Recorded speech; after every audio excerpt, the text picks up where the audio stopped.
Tumakas na tayo, takasan na natin ang mundo. Magtago papalayo sa mas tahimik at payapang mundo.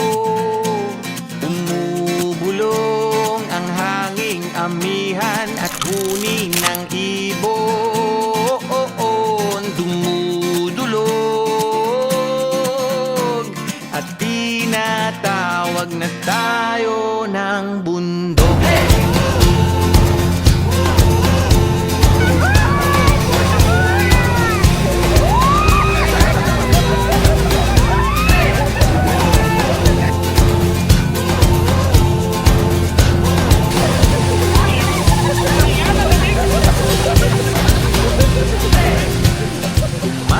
Na tayo, palayo sa maraming tao.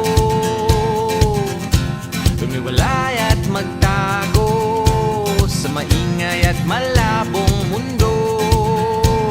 Bumubulong ang hanging habagat at hampas ng alon. Dumudulog